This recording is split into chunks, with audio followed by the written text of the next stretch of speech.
Hola, en la sesión de hoy vamos a conversar sobre Herbert Marcuse. Es una sesión extraordinaria en algún punto, ya que por cuestiones de tiempo no alcancé a incorporarla en la video anterior. Yo tenía que salir ese día, entonces no alcancé a incorporarlo y ese video que ya fue un poco largo, de 1 hora y 20 minutos, 1 hora y 25 minutos. Me faltaron unos 15 o 20 minutos que son los que vamos a dedicar a hablar de Herbert Marcuse. Entonces lo que vamos a hacer en este video, yo les voy a presentar algunas cuestiones importantes de la vida de este autor, Herbert Marcuse, nacido en Alemania, en Berlín, en el año 1898, es decir, es coetáneo de Borges, del nacimiento de Borges, y muere en 1879. Entonces arco temporal de 70 y tantos años, más de 75 años, 80 años, es que a Marcuse le va a tocar toda clase de eventos fundamentales, que son los eventos del siglo XX, pero también llega en un momento en el que estaba modificando muy profundamente lo que era la sociedad alemana. Entonces vamos a conversar sobre este autor, refiriendo obviamente algunos aspectos de su vida, pero siempre de manera superficial, ya que la idea es que no sea este un curso meramente periodístico o anecdótico. Luego vamos a hablar sobre algunos de los aportes de este autor, algunas claves de su pensamiento, y ya en la parte final lo que vamos a hacer es ir directamente a los textos de este autor. Específicamente yo les comentaba que a mí me interesaba en esta segunda sesión conversar y reflexionar sobre tres textos fundamentales. El primero era el de Adorno y Horkheimer, Dialéctica de la Ilustración, del año 44 y 47, en sus distintas ediciones y reediciones.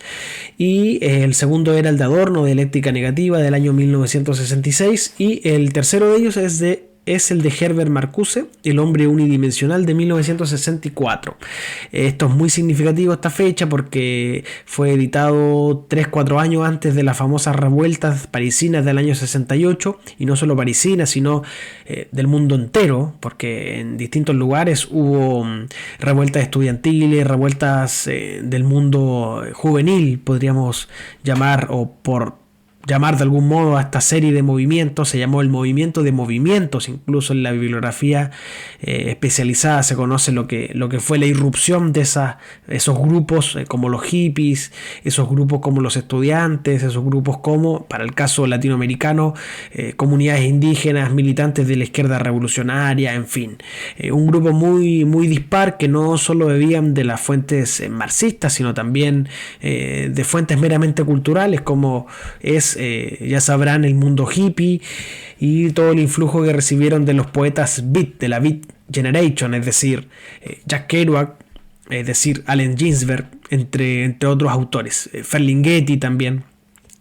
Y entonces ellos, que tenían más bien un foco puesto en la cultura, en la importancia de la cultura, tenían una relación más o menos ambigua con lo que era el mundo de la política. Entonces vean que es muy complejo todo ese conjunto de grupos que van a sentirse de algún modo interpretados por los escritos de Marcuse, específicamente por El hombre unidimensional. Y en la última parte, además de hablar, ya dije, de algunos aspectos biográficos, algunos aportes fundamentales de este autor y cómo lo podemos situar dentro de un contexto más amplio, vamos a entrar a analizar propiamente tal lo que son algunos fragmentos breves, pequeños, de El hombre unidimensional, que es un libro que él publicó en el año 1964. Y que de algún modo recoge varios de los conceptos, de los problemas que la escuela de Frankfurt había ido trabajando por lo menos desde la década del 30. Recuerden por las sesiones anteriores que esta escuela, un grupo de Frankfurt, los frankfurtianos, siendo todos muy distintos, sí se dedicaban a pensar una serie de elementos comunes, como lo era el avance de las sociedades contemporáneas, esa crítica a la modernidad, y cómo todos hicieron una conceptualización del totalitarismo que era muy distinta de la que emergía de otros grupos que miraban, por ejemplo, la experiencia totalitaria solo en Alemania o solo en Rusia. En cambio, los autores frankfurtianos empezaron a mirar el totalitarismo de manera muy compleja, muy crítica, y por ejemplo llegaron a una observación, una hipótesis que ha sido a veces retomada. Por ejemplo, Byung-Chul Han retoma en algún punto este aspecto, esta esta variable, este énfasis de los frankfurtianos en torno a que en los Estados Unidos, un país que en apariencia es tremendamente democrático, que tiene un discurso en pro de la libertad, etcétera, etcétera, también es una sociedad totalitaria, dicen los frankfurtianos. Pero es totalitaria y sus expresiones de violencia totalitaria no tienen la forma que tiene en la URSS, por ejemplo, o en el nazismo, en donde se extermina y se persigue y se coartan las libertades de los individuos. En los Estados Unidos es una forma muy distinta, es una forma soterrada de la dominación y de las expresiones y manifestaciones del totalitarismo. Entonces Herbert Marcuse es uno de los autores que empieza a profundizar eso con mucha atención, y sobre todo tienen que considerar que Marcuse trabajó en los Estados Unidos y fue, no el único, pero fue el más importante de los frankfurtianos que, una vez que Adorno y Horkheimer y otros más, nosotros tendríamos que recordar algunas cosas que hemos conversado, ¿cierto? En la década del 30, a propósito del ascenso del nazismo, Adorno y Horkheimer se van al exilio a los Estados Unidos. Pero cuando comienza esa fase, esa fase de la desnazificación, es decir, del intento de restar influencia de las instituciones y del aparato estatal alemán, después de que cae ya Hitler y de que termina la Segunda Guerra Mundial, es decir, fines de la década del 40, Horkheimer y Adorno intentan hacer un regreso a la sociedad alemana, específicamente a Frankfurt. Y por lo tanto abandonan Estados Unidos, país en el que Adorno, por ejemplo, había sostenido relaciones tremendamente ambiguas y conflictivas. Yo ya les leía, ¿se acuerdan? Un trabajo en la sesión anterior de Martin Jay, en el que se hablaba sobre Adorno en los Estados Unidos, y recuerden ustedes que yo les leí algunas cosas que eran muy polémicas, por supuesto, que las podemos discutir, pero que era lo que circulaba en la época. Entonces ahí, siempre más allá de uno hacer las propias interpretaciones, por lo menos en mi formación como historiador, lo que hago es ver las interpretaciones en la propia época. Y las interpretaciones de la propia época, recuerden ustedes que yo les leí algunos fragmentos, eran algunos de esta línea. Detrás de su fachada modernista en relación a Adorno, un crítico avisora un anhelo por la sociedad burguesa liberal europea y por el estilo de vida de sus miembros cultivados de la alta clase media. Según otro crítico, la influencia teórica que ejercieron figuras como Spengler y Nietzsche sobre Adorno, ojo acá, hace que sea mucho más provechoso y adecuado considerar a él y sus colegas de la Escuela de Frankfurt como hombres de derecha más que de izquierda. También nosotros comentábamos que esa era una afirmación, además de injusta, tremendamente exagerada, pero no por exagerada, el propio Martin Jay lo menciona acá, no por exagerada es menos cierta en algún punto, y es que Adorno efectivamente sostuvo una relación sumamente conflictiva con lo que era el mundo del campo popular, la cultura popular, y por eso es que se le señala estas palabras. Y acá dice otro más: para un tercer crítico, Adorno puede ser descrito, sin faltar del todo a la verdad, como un dandy materialista, un aristócrata espiritual que quedó a la vera del camino, condenado a la extinción por la marea ascendente de la democracia. Esta me parece a mí que es mucho más cercana de lo que de hecho fue Adorno, que es un dandy materialista. Bien, Marcuse está muy lejos de esa expresión del dandy materialista. Él sostuvo un compromiso político, a diferencia de los otros autores de la escuela de Frankfurt que bebían del marxismo, ya lo hemos hablado, ¿cierto? Pero que no eran propiamente tal marxistas. Horkheimer tal vez sí tenía una ligación muy potente con el marxismo, sobre todo en su base teórica, y por la herencia filosófica que recibió vía Marx y vía Hegel, del mundo hegeliano de izquierda que se conoce en la bibliografía especializada, pero Adorno, insisto, tenía una mirada distinta. Marcuse está muy en las antípodas de aquella ambigüedad de estos dos autores, y él ya derechamente proclama y se muestra partidario de la revolución, de grupos de izquierda, incluso de la izquierda revolucionaria en la década del 60. Entonces, en ese sentido, Marcuse es el más político, podríamos decir, de los miembros de la Escuela de Frankfurt. Y a veces cuando se intenta meter a todos los miembros de la Escuela de Frankfurt como marxistas y como intelectuales que desarrollaron la teoría crítica y el pensamiento de izquierdas, en realidad hay que hacer bastantes matices, y en todo caso, si es que se va a tratar y se va a hablar de la Escuela de Frankfurt en esos términos, a la luz de toda la bibliografía, la más contemporánea incluso que se ha escrito, tenemos que decir que si es que esa aseveración es cierta solo para Marcuse, podríamos mencionar. Bien, Marcuse, a ver, se cuenta una anécdota en varios libros. Yo la anoté también acá en mi cuaderno de preparación de esta clase. Dice: está en el impacto de uno de los libros de Marcuse sobre el movimiento estudiantil francés de 1968, que Marcel Clement apunta a propósito de por qué rayaban las 3 M en las paredes parisinas. Recuerden ustedes que yo les contaba en la sesión anterior que en las paredes parisinas, a propósito de los hechos del 68, se rayaban y hubo mucha intervención en las paredes, toda clase de consignas, y una de las consignas era: Marx es el profeta,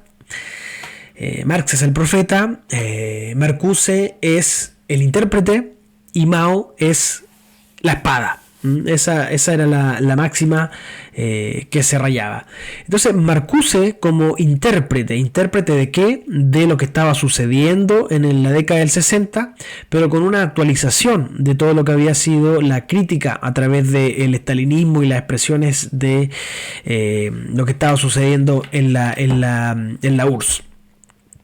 Entonces, Marcuse es un sujeto muy particular que es valorado por esta generación de la década del 60, y sin embargo no deja de ser curioso este aspecto, ya que Herbert Marcuse, también el propio Martin Jay en otro capítulo de este libro, que se titula, ese capítulo se titula La metapolítica de la utopía, y el argumento central es que los autores de la Escuela de Frankfurt no desarrollaron de manera tan sistemática como Marcuse un pensamiento sobre la utopía, una imaginación de la otra sociedad, sino que se dedicaron a criticarla y a plantear sus miradas críticas sobre los distintos aspectos de esa realidad. Marcuse sí se dedicó a imaginar y a proponer, y en ese sentido es mucho más político, y por eso el autor acá habla de Martin Jay, de la metapolítica de la utopía en Marcuse. Y vamos con algunos aspectos de la vida de Marcuse para situarlo, y antes de eso, para ir todavía a un contexto mucho más general, la década del 60. ¿Qué pasó con estos autores, los miembros originales de la Escuela de Frankfurt?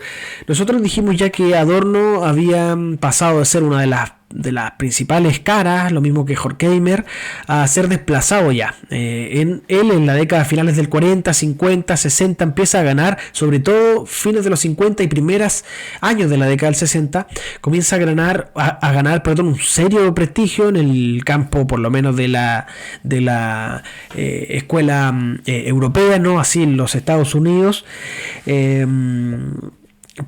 Producto sobre todo de algunos textos de él sobre el mundo cultural, ¿ya? También se habla mucho de los frankfurtianos como las expresiones o ese intento de renovar el marxismo a través de el marxismo cultural. Y es que a Adorno le interesaba la esfera cultural, lo que sucedía con el mundo de la cultura. Y era invitado, se cuenta en varios textos sobre la Escuela de Frankfurt que yo les dejé en las carpetas.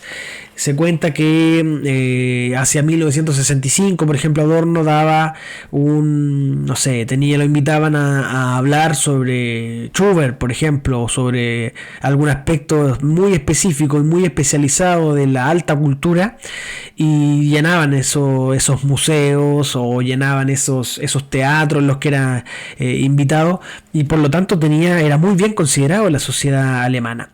Y sin embargo, a finales de la década del 60, a propósito de un evento que yo ya les comenté en la primera sesión, este autor no es tratado de buena forma por los estudiantes y él pide el desalojo de la facultad, y eso le valió un ataque muy severo a lo que había sido su obra, y por lo tanto le quitó todo el valor, todo el recorrido que él había hecho. Se cuenta que esto le afectó mucho en términos personales, y también se cuenta, hay alguna chismografía sobre esto, que el infarto que él sufrió en parte fue producto de estos eventos que le afectaron tan potentemente en términos personales. Y respecto a Benjamin, nosotros decíamos que ya desde la década del 60 comenzaron, bueno, en los 50 ya se habían empezado a publicar y valorar algunos aspectos de Benjamin, pero recuerden que se empezaba a valorar hasta los 60, hasta el 68, un costado más bien cultural de Benjamin. Sus textos que hablaban del aspecto cultural, sus análisis sobre el autor, sobre filosofía, en sus relaciones con la literatura. Sin embargo, a fines de los 60 y principios de los 70 empieza a descubrirse otro Benjamin, que es el Benjamin político. Como nosotros sabemos, el Benjamin es una misma cosa, es todos esos textos de cultura, y es también el sujeto que habla y escribe sobre política y sobre compromiso político, incluso el intelectual. Por lo tanto, Benjamin empieza a ser valorado en la década del 70 en distintos países. En Francia especialmente valorado desde la década del 70. En España comienzan las primeras traducciones ya a descubrirse otro Benjamin, y también se producen las primeras traducciones a el español, que para el caso latinoamericano fue tardía, a propósito de las dictaduras del Cono Sur, que permitieron, o que más bien atrasaron, la recepción de Walter Benjamin para un periodo posterior, que fue la década del 90. Por lo tanto, su recepción en la década del 90 era muy distinto el momento político en el que se recepcionaba a Walter Benjamin. Y curiosamente, en la actualidad, también lo mencionaba en la primera sesión, hoy en día los más famosos, los más reconocidos son, podríamos decir en este orden, es Walter Benjamin, definitivamente, un autor hipercitado, y Marcuse también, aunque está en desuso. Su nombre circula bastante, es muy conocido, y tal vez menos leído. Es bastante conocido pero poco leído quizá. Y después vienen Adorno, y después viene Horkheimer, y después ya debajo de estos nombres vienen todos los otros, por ejemplo Pollock, Lowenthal, no sé, hay un gran listado de otros frankfurtianos, comillas, menores, pero que también formaron parte de este grupo original. Entonces, en ese contexto, Marcuse en la década del 60 ocurre un vuelco, porque antes no había sido considerado, incluso habían hecho algunas conversaciones para más bien que se desvinculara de lo que era el instituto. Así como también ocurrió con Fromm, que se hizo una especie de como conversación para que él saliera en buenos términos del instituto, pero que no pudiera seguir profundizando su beta psicoanalítica en clave también con el marxismo. Pero Marcuse no. Marcuse en ese sentido, en la década del 60... es un autor que curiosamente empieza a ser valorado por los estudiantes, no tanto así por el campo académico de los Estados Unidos, en donde él había trabajado y se había mantenido allí, y los propios estudiantes entonces lo alzan como una especie de gran estandarte. Esto es muy curioso. Acá hay una frase que es muy genial. Les voy a leer el inicio de este texto de Martin Jay, que es muy bueno. Martin Jay, todo lo que escribe es genial, y acá escribe sobre la paradoja que le significó a Marcuse de pronto no haber sido considerado o valorado desde la década del 30, al 40, al 50, al 60, y de pronto que sea lanzado al estrellato, y que por supuesto esto a él le incomodaba profundamente. Él no era algo que él quisiera. Entonces dice: el ascenso de Herbert Marcuse desde una relativa oscuridad que duró 65 años a la posición de estrella mediática popular entre los jóvenes no estuvo exenta de costos. Aquí Martin Jay es mucho más severo de lo que yo estoy afirmando. Él dice: el ascenso de Herbert Marcuse desde una relativa oscuridad. que duró 65 años. O sea, es una oscuridad que por lo tanto, la década un poco antes de que él escribiera El hombre unidimensional, que fue el libro que lo lanzó al estrellato, Marcuse se mantenía en esa relativa oscuridad, según Martin Jay. ¿Cuáles fueron algunos de esos costos? La difusión de sus ideas trajo aparejada su inevitable degradación. En razón de lo que los franceses denominan, en una frase colorida, la drugstorización de Marcuse, este se ha convertido en cierto modo en una mercancía. Entonces eso era un aspecto muy, muy polémico, una paradoja que se menciona acá, que un autor que criticaba muy potentemente lo que era la reificación, es decir, la constitución de todo el mundo en mercancía, se transformaba él mismo en una mercancía, así como le ocurrió a Guevara, por ejemplo, el Che Guevara. Por supuesto, muy a pesar del Che Guevara.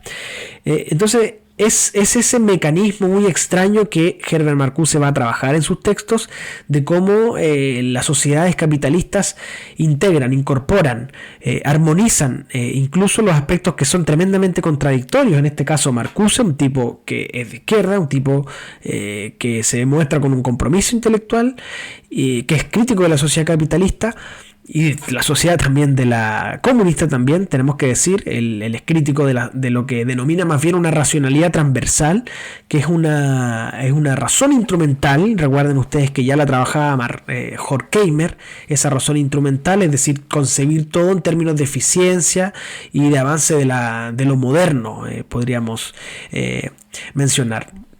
Entonces es crítico de todo aquello y sin embargo él mismo se convierte en esa mercancía. Bien,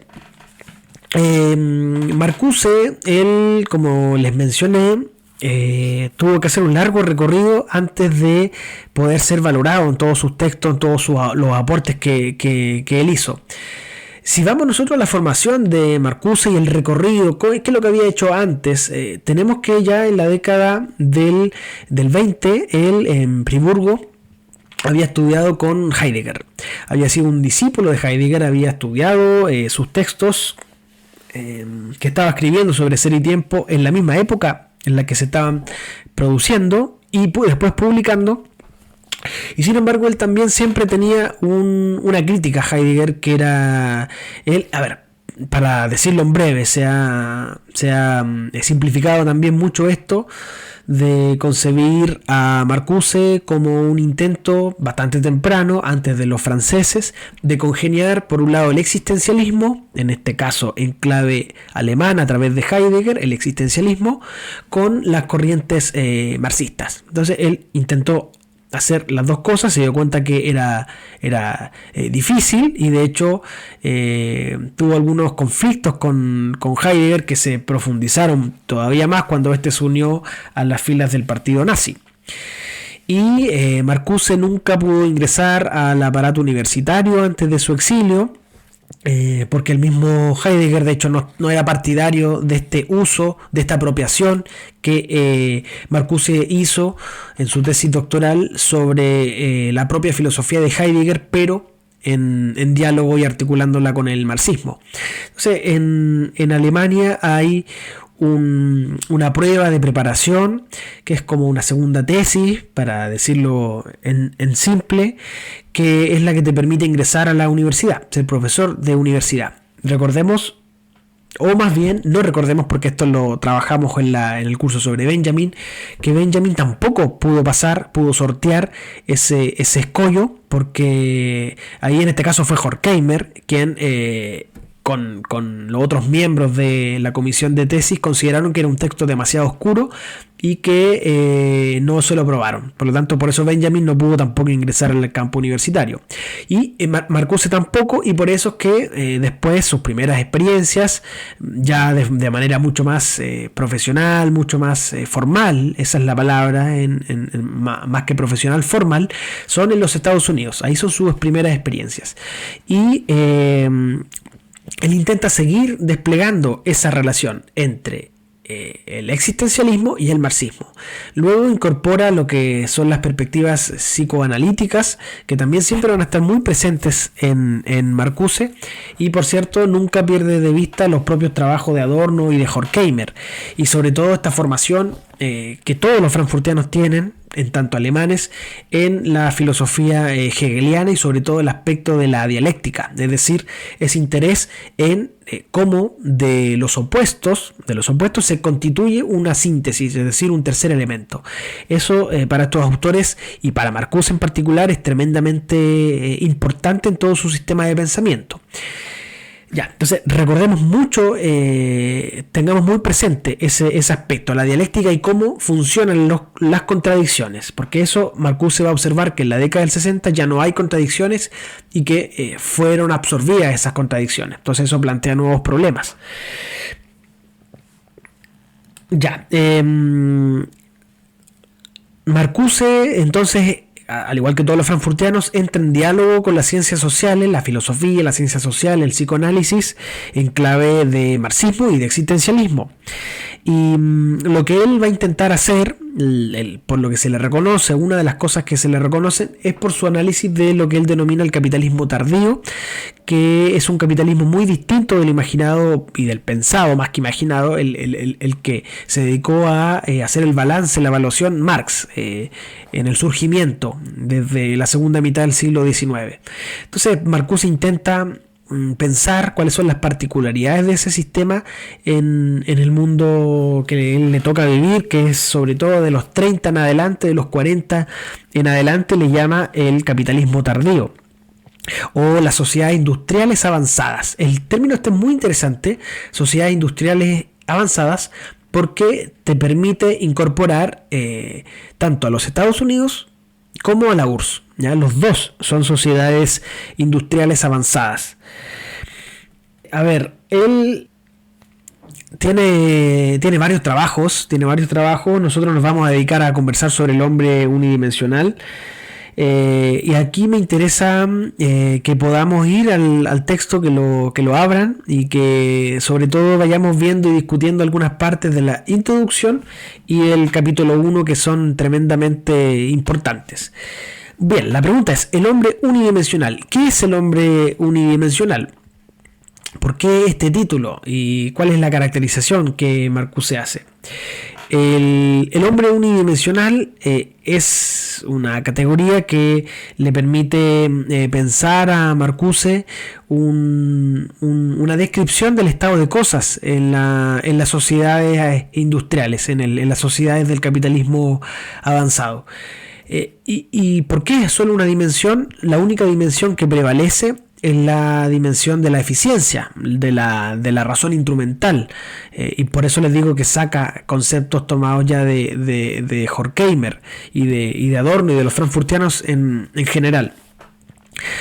Entonces ese gran concepto del hombre unidimensional le permite a él plantear esta idea que es muy conflictiva, pero a la vez es tremendamente actual, de que el estado de bienestar, que era el estado que se constituyó después en la posguerra, es decir, desde 1945 en adelante, donde el Estado era bastante fuerte, el Estado concebía derechos sociales a los trabajadores, en fin. Entonces toda esa contradicción en la época anterior entre el Estado y en la contradicción entre clases en la sociedad de bienestar o en la posguerra empezaron a armonizarse. ¿Ya? Y eso hizo, por ejemplo, que los obreros, que en la concepción marxista clásica era la clase revolucionaria por excelencia, ahora fueran más bien, ellos tuvieran una especie de relación de conveniencia con lo que era ese sistema de la sociedad de bienestar.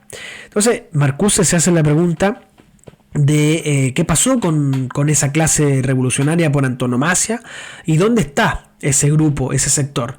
Si es que ya no es la clase proletaria la que va a llevar a cabo la revolución y la que puede posibilitar esa ruptura, ¿quién es? Y ahí es donde él encuentra que son los grupos que no tienen una relación estricta o de implicancia con el sistema, y él ve a los estudiantes en algún punto en esta dirección. y ve también a otros grupos que en su más amplia complejidad no sienten que por su lógica misma son muy distintos a lo que se espera desde la lógica capitalista. ¿A qué me refiero con esto? Específicamente el arte. Entonces, para Marcuse, la dimensión estética va a ser fundamental para poder combatir este hombre unidimensional que solo piensa en términos de eficiencia, en términos de la probabilidad, que adquiere una identidad ya no de clase, sino que una identidad en función de lo que tiene, su pertenencia, de la mercancía. Entonces el sujeto tiene una identidad o se define ahora en función del auto que se acaba de comprar, de la casa que acaba de conseguir, en fin, los objetos, la mercancía. Y eso es, como les decía, tremendamente problemático para Marcuse, que es de los frankfurtianos el que tiene una relación mucho más estrecha con el marxismo. Recuerden ustedes que en la concepción marxista clásica existían dos grandes clases que están en pugna, en contradicción, pero ¿qué pasa? ¿Qué sucede? Si una de esas clases ya no asume esa contradicción. Y ahí Marcuse, por ejemplo, en El hombre unidimensional, creo que en el primer capítulo, habla de esa experiencia sumamente ambigua que ejemplifica lo que acabo de mencionar, de que las empresas, por ejemplo, los sindicatos, que antiguamente estaban para la confrontación contra el mundo de los patrones, los sindicatos trabajaban en conjunto con los patrones para conseguir ciertos fines para la empresa. Entonces esa relación o esa manera del capitalismo avanzado, las sociedades industriales avanzadas, que tiene de absorber la contradicción, es lo que le mueve a Marcuse a escribir este y otros textos. Una pregunta que Marcuse se hace, una de las preguntas que se hace en este notable libro Marcuse, o podríamos decir dos preguntas que Marcuse se hace. Una es: ¿puede ocurrir una transformación en esas sociedades integradas, en donde se generó una capacidad increíble para neutralizar cualquier forma de ataque contra el sistema y contra el capitalismo en general? O sea, ¿puede ocurrir una transformación en esas sociedades integradas? Esa es una pregunta. Y otra pregunta es: ¿existen fuerzas sociales capaces de aprovechar las contradicciones?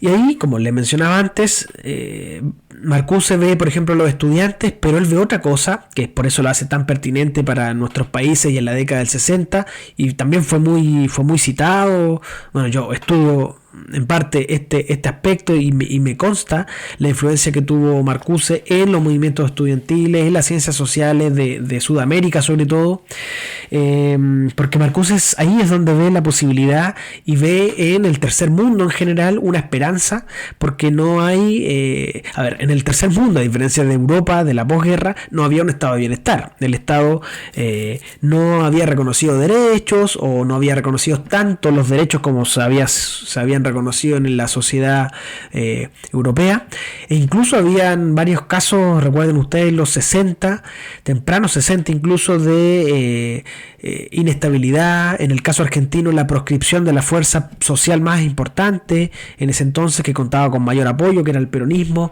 Para el caso brasileño, en 1964 es el año de publicación del hombre unidimensional, es la dictadura, comienza la dictadura en Brasil, y por lo tanto eran otras las lógicas, otras las dinámicas políticas y sociales para sí atreverse a cambiar la sociedad y a atreverse a criticar a esas sociedades del bienestar. A propósito de esto, yo no sé si se los puse, creo que no se los puse, pero se los recomiendo un capítulo de Frederick Jameson, se llama Periodizar los 60.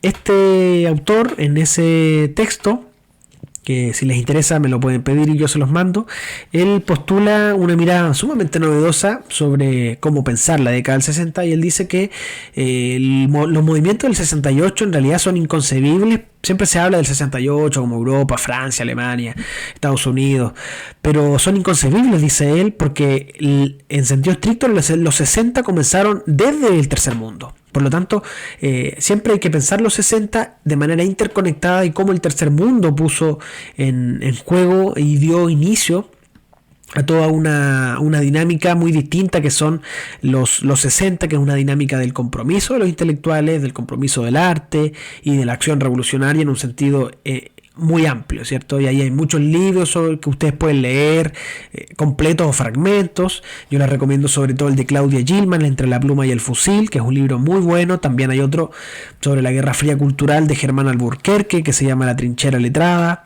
Y este mismo artículo, que es muy genial, es muy interesante, es muy inteligente, de Frederick Jameson, se llama Periodizar los 60. Entonces, para Marcuse, el tercer mundo cumple un papel muy importante para dinamizar esa situación de estancamiento en la que se encontraban hacia 1964 las sociedades de bienestar europeas. En el capítulo 3 del hombre unidimensional, él destaca y valora la importancia de la alta cultura. Él utiliza un concepto que viene del mundo del psicoanálisis, que es el de la sublimación. En el lenguaje freudiano son aquellos impulsos que no se pueden practicar porque son mal vistos por la sociedad o son mal valorados. Entonces, una manera de expresar esos impulsos, esas pulsiones, es a través del arte. Y esto, en un sentido muy, muy amplio, tiene que ver con la alta cultura, porque para Marcuse, por ejemplo, Kafka está en esta dirección. Muchas expresiones de la literatura de vanguardia, sobre todo, van en esta dirección, que intentan pensar el mundo ya no en el sentido, como les mencionaba antes, de la razón instrumental, sino que piensan en términos mucho más complejos que en términos de eficiencia y en términos de economía y de mercancía. Y a propósito de este aspecto, el aspecto estético y la cultura en Marcuse, para él establece como una diferenciación entre la realidad y la utopía, podríamos decir así. Ya recuerden que al inicio de este video yo ya les hablaba del componente utópico en el pensamiento marcusiano. Entonces dice que el hombre también es unidimensional, el ser humano es unidimensional, porque únicamente vive con los ojos puestos en la realidad. Y esa sería la unidimensionalidad. ¿Qué es la realidad? Es lo cotidiano, es la compra, es la economía del día a día. Y también ciertamente es el sistema tecnológico avanzado de los países industriales. En cambio, la alta cultura rompe con la realidad. Rompe con la realidad, con las lógicas de eficiencia. Y él postula que, por ejemplo, la sociedad, en la época, citando a Benjamin, y esto yo hago la cita, no es que Marcuse hable de Benjamin, la sociedad en la época de la reproductibilidad, de los 50 en adelante, los 40 en adelante, los 30 en adelante, en donde ya la obra de arte no es solo una, sino que se reproduce y se reproduce y se reproduce de manera notable. Entonces su relación antes como experiencia, como aura, se pierde y va ganando terreno la noción de el arte como mercancía. Entonces todo aquello para Marcuse lo ve de buena forma, lo cual no deja de ser llamativo, porque si ustedes conocen un poco sobre el pensamiento de izquierda en general, normalmente lo que se hace es una valoración de la cultura popular, en desmedro de la alta cultura, que es una cultura burguesa que se deja de lado. Entonces Marcuse valora incluso la cultura burguesa porque rompía con la realidad y por lo tanto te presenta una bidimensionalidad y no una unidireccionalidad, una unidimensionalidad, de ahí el nombre, el hombre unidimensional. Ok, ya vamos en 39 minutos, así que me voy a apresurar un poco para hablarles, o para más bien leerle un fragmento que yo creo que es muy representativo de lo que estaba en el ambiente cuando Marcuse escribe El hombre unidimensional y por qué se produce esta paradoja que Martin Jay ya la mencionaba, de que Marcuse había estado en una relativa oscuridad y de pronto es valorado por los estudiantes, pero eso le trajo costos a Marcuse, entre ellos el costo que después le significó que él se terminara jubilando de manera forzosa, ya que fue acusado por el presidente de aquel entonces de tener lazos con el mundo comunista y por lo tanto fue forzado a hacer la jubilación y él regresó a Alemania y acaba muriendo en el año 1979. Es un texto que se editó recién en el año 2023, también es del mismo Martin Jay, es un libro, pero este salió publicado en una revista, que es una revista muy buena, que es la Revista Mexicana de Ciencias Políticas y Sociales, en el año 2018. Y este artículo fue publicado a su vez en un libro. Les voy a decir de inmediato el nombre de ese libro. El autor es Martin Jay, por supuesto, y se llama Utopía y Dialéctica, ensayos sobre Herbert Marcuse. Es de la editorial En Negativo Ediciones, es una editorial colombiana. Salió en Medellín, efectivamente, y lo que les voy a leer, el capítulo se llama entonces, repito, Ironía y Dialéctica, el hombre unidimensional. Veamos en qué radica esa ironía. Comienzo entonces a leer un fragmento, una página y media es, para que no se asusten. La broma que le jugó la historia a El hombre unidimensional de Herbert Marcuse fue casi inmediata. Escrito a principios de la década de 1960, aunque podría decirse que fue una preparación para los 30 años anteriores, el libro expresaba un profundo pesimismo sobre las posibilidades de un descontento significativo en una cultura que había perdido su filo crítico, una sociedad que ya no tenía un sujeto revolucionario en la clase trabajadora. Cualquier promesa que pudiera haber en los avances tecnológicos de la sociedad industrial moderna para aliviar el sufrimiento y compartir la abundancia fue frustrada, argumentó Marcuse, por el fetiche de una razón puramente instrumentalizada que enmascaraba la irracionalidad del sistema capitalista en su conjunto. Bien, acá Marcuse, en El hombre unidimensional, él trabaja con una contradicción o con un juego de palabras que puede no tener sentido, pero lo tiene. En filosofía es muy usual encontrarse cosas así, que él dice que la racionalidad del sistema capitalista y de las sociedades altamente industrializadas, por lo tanto también la URSS, es tremendamente irracional, ¿ya? Es una racionalidad irracional. Porque todo está puesto en función del dinero, de la mercancía. Entonces a eso se refiere este texto cuando habla por el fetiche de una razón puramente instrumentalizada que enmascaraba la irracionalidad del sistema capitalista en su conjunto. Continúo. El paso de la teoría crítica a la práctica liberadora estaba bloqueado y el imperativo de Marx en la 11ª tesis sobre Feuerbach de no interpretar más, sino de cambiar la sociedad, no podía cumplirse de manera significativa.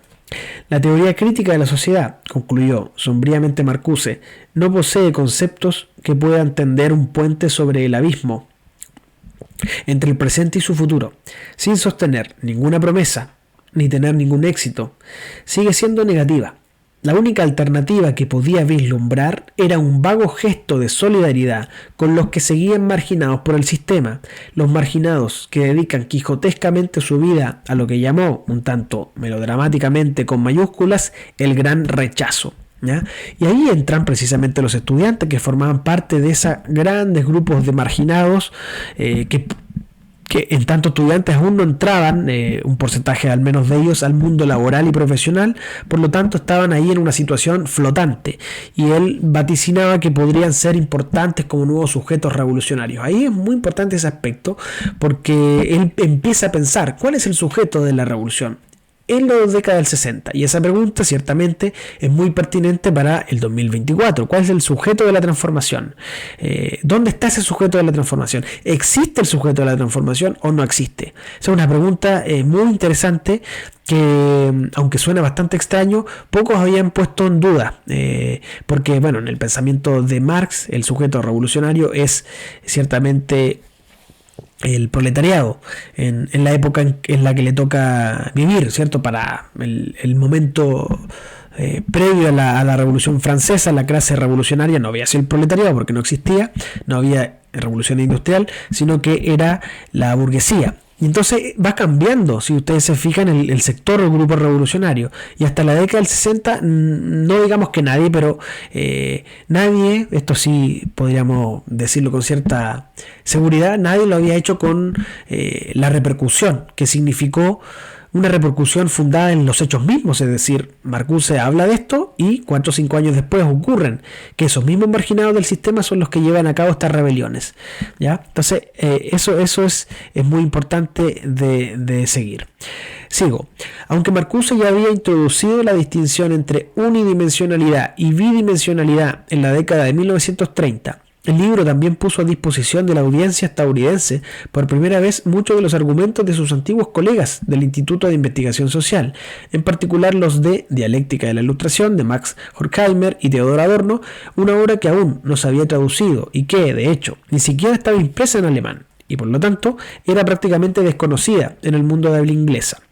También se basó tácitamente en la afirmación de Friedrich Pollock de que el capitalismo de Estado, o lo que a veces se denominaba capitalismo organizado, o lo que a veces se denominaba capitalismo organizado, había logrado de algún modo suspender las contradicciones respecto de las cuales Marx había insistido en que crearían una crisis terminal que culminaría, como dijo Luxemburgo, ya sea en socialismo o barbarie.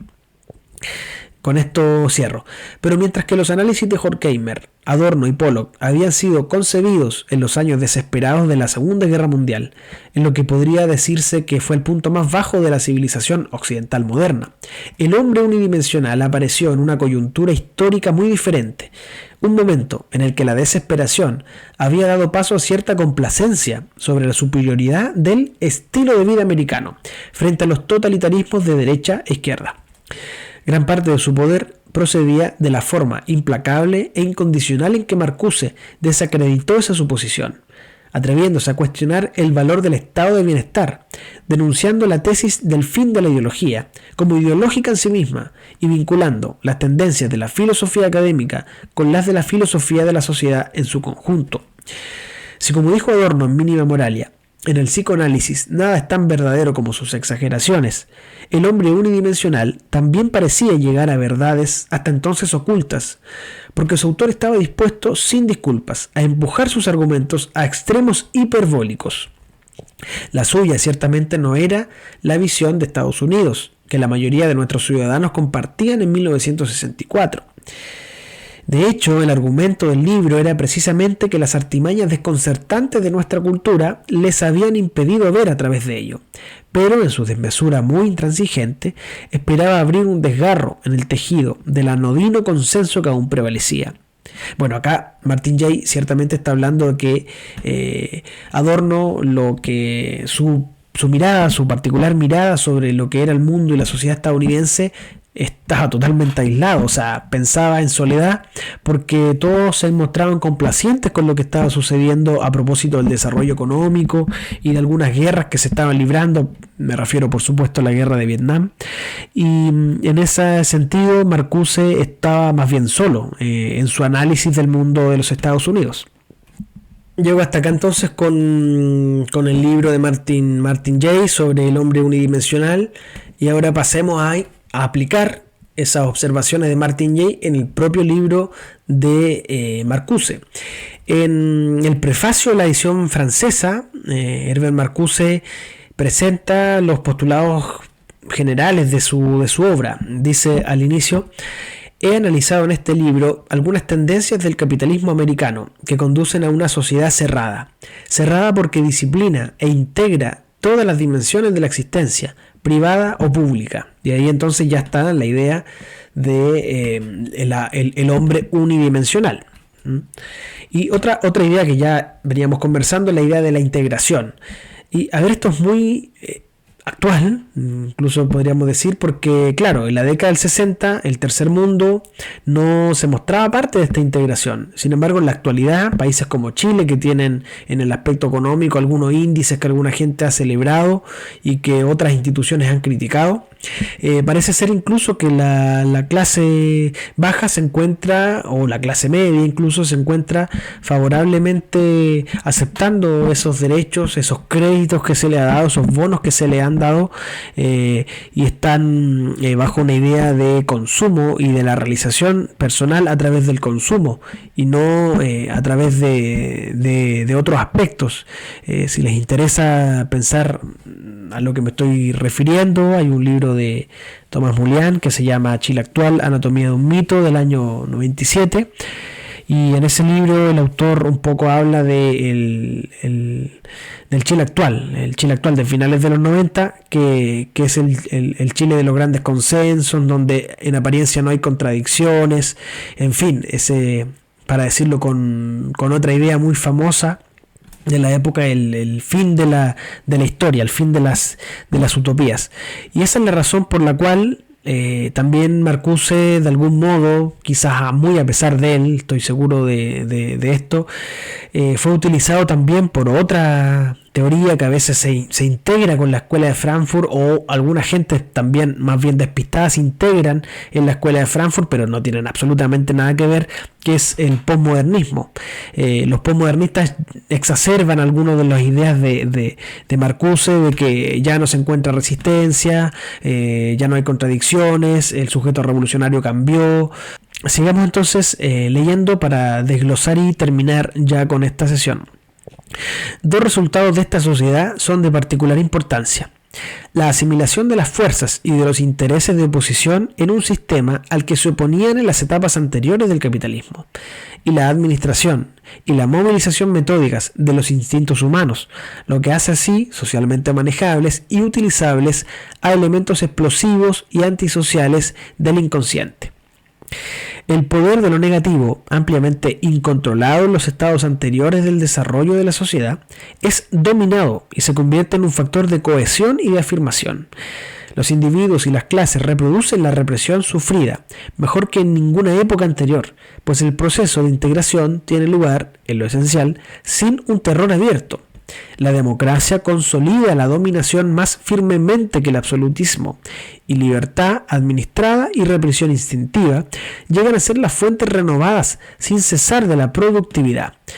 Aquí, por supuesto, si ustedes conocen un poco de filosofía contemporánea, el autor más importante, tal vez no tanto por sus hallazgos y sus reflexiones, sino por la fama que tiene, me refiero a Byung-Chul Han, que nosotros hemos leído en los talleres de lectura.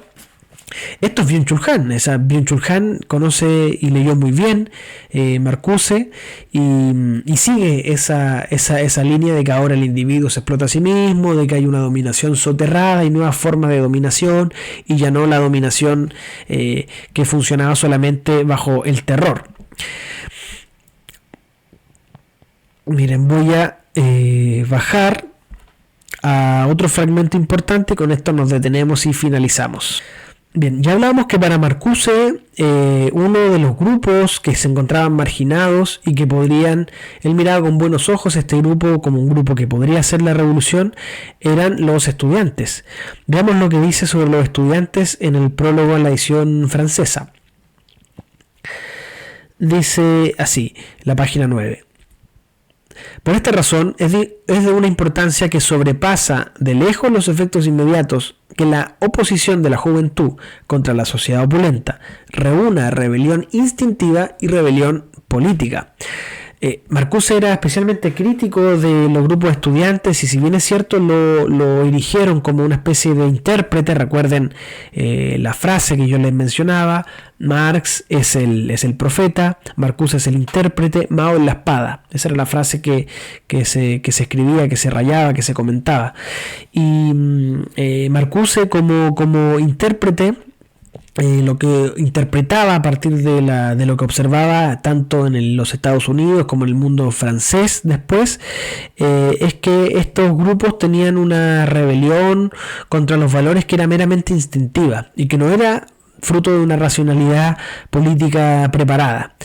Por eso él también miraba con bastante suspicacia a estos grupos, no creían que eran grupos que iban a hacer la revolución, y por supuesto la historia le dio la razón, no solo a Adorno, sino también a Marcuse en este punto, ya que al poco tiempo esta rebelión, claro, desde el punto de vista cultural y simbólico alteró bastantes cosas, significa, muchas veces se denomina como el nacimiento de un nuevo mundo, el surgimiento de nuevos grupos que ya adquieren carta de ciudadanía de manera formal, pero en sentido estricto varios de estos estudiantes después escribieron libros que son más bien críticos de su propio recorrido, y que demuestran que se integraron al sistema, es decir, que se cumplió el vaticinio del intérprete Marcuse en torno a que estos grupos solo por cierta cantidad de tiempo podrían mantener esa situación de ruptura, porque una vez que entraran en el sistema laboral iban a integrarse con la fuerza que tiene para succionar el sistema capitalista con sus grandes tentáculos. Dice, la lucha contra el sistema, que no es llevada por ningún movimiento de masas, que no es impulsada por ninguna organización efectiva, que no es guiada por ninguna teoría positiva, gana con este enlace una dimensión profunda que tal vez compensará un día el carácter difuso y la debilidad numérica de esta oposición.